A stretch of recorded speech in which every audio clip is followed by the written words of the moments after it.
Okay, this is a very exciting find for us. We accidentally found the Fountain of Youth.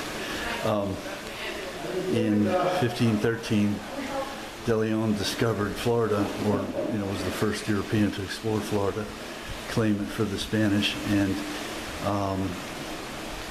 he was searching for the Fountain of Youth, the fabled Fountain of Youth,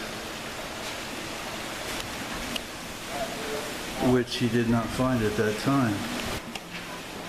He did, however, 8 years later, explore this area in Port Charlotte, and this was what he was looking for. This is the Fountain of Youth that had been foretold by the Indians and the few Spanish that had been here before and had shipwrecked, and Juan Ortiz, I think, is one of them, and that sort of thing. This is called Warm Mineral Springs.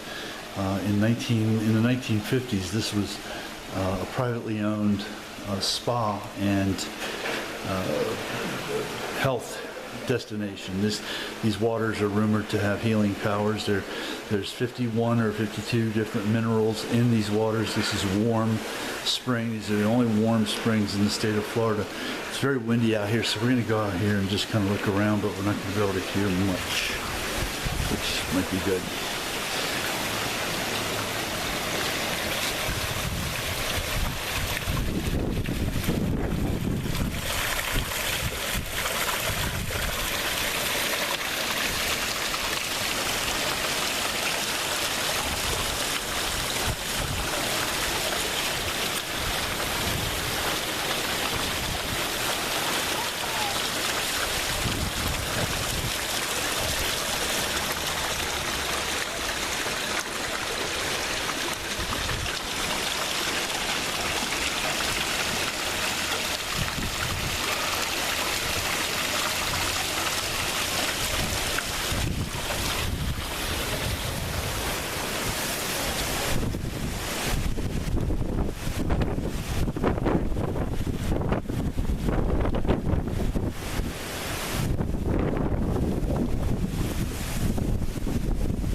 And this empties out into the Mayaca.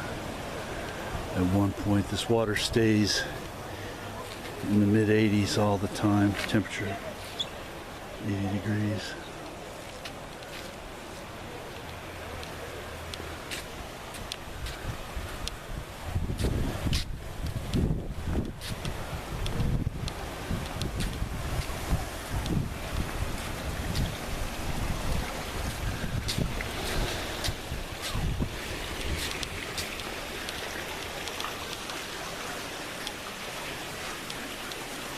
Classic 1950s construction. Okay, what I failed to mention earlier was that this archaeologists have found what their carbon dating is 10,000-year-old animal and human remains from underneath, the water, the surface, and down in the cave system of this spring. So this states this is one of the most significant archaeological sites on the planet. And it's part of what drove us to come here when we saw the brown sign and started doing the research. But again, I gotta really note the classic 50s construction. I think it's amazing. It went private. It was abandoned for a while.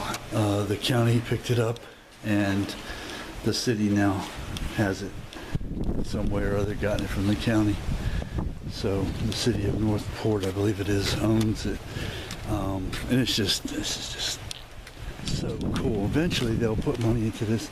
It'll all go modern, and it won't be nearly as cool. It'll be strictly a money-making venture, but right now it's a semi-abandoned classic example of 50s Florida architecture and amusement park, if you will, for lack of a better term, tourist sites type of situation, type of an example of that sort of place. This that we're looking at now is a cyclorama. It's off limits, it's closed, it's deteriorating. You see the wood at the top is all rotting away. I don't know if they're going to tear it down or restore it, but there's a painting still in it. It's one of less than 20 cycloramas which exist in the world. So that's pretty neat. I'd love to see what that's about.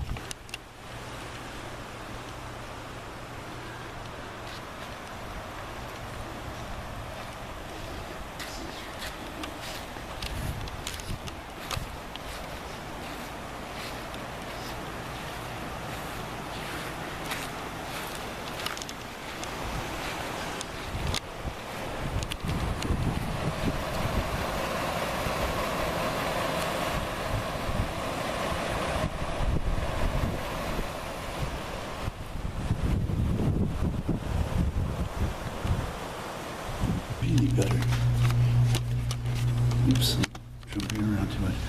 Okay, we're going out now. We're going to check out the outside of the building. This is the old ticket booth, I guess.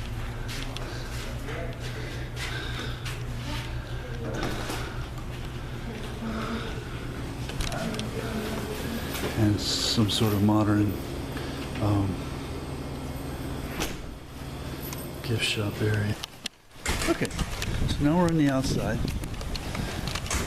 And I was just told by the person that works there that they can't, honey? Oh, they can't rip these old buildings down because it's on the NRHP. So that's cool. That's pretty neat. So we're gonna go see the outside of the cyclorama right now.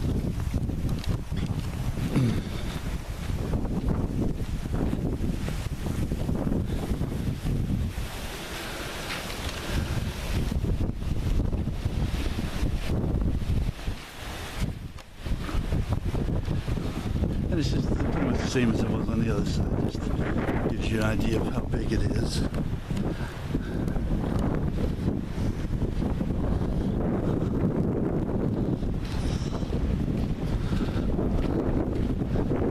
Way around. I think it's quite as big as the Atlanta or the Gettysburg cycloramas, but it's pretty darn good size. Pretty darn good size. It's pretty big. It's not as big as Gettysburg, but I don't know. I think it's pretty darn big. I'd like to know the dimensions and see what's inside of it. See the friar and the Indian I was talking about? Alright, I'm going to finish up by going around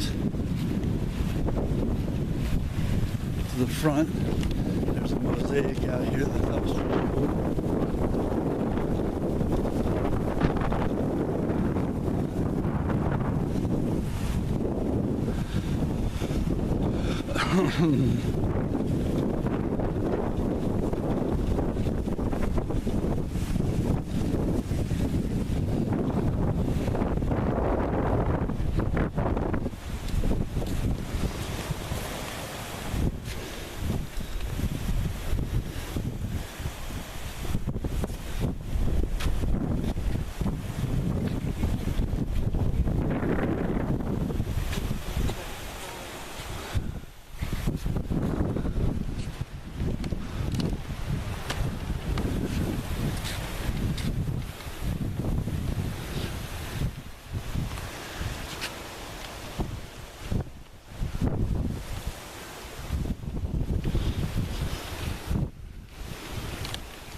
So that's Warm Springs.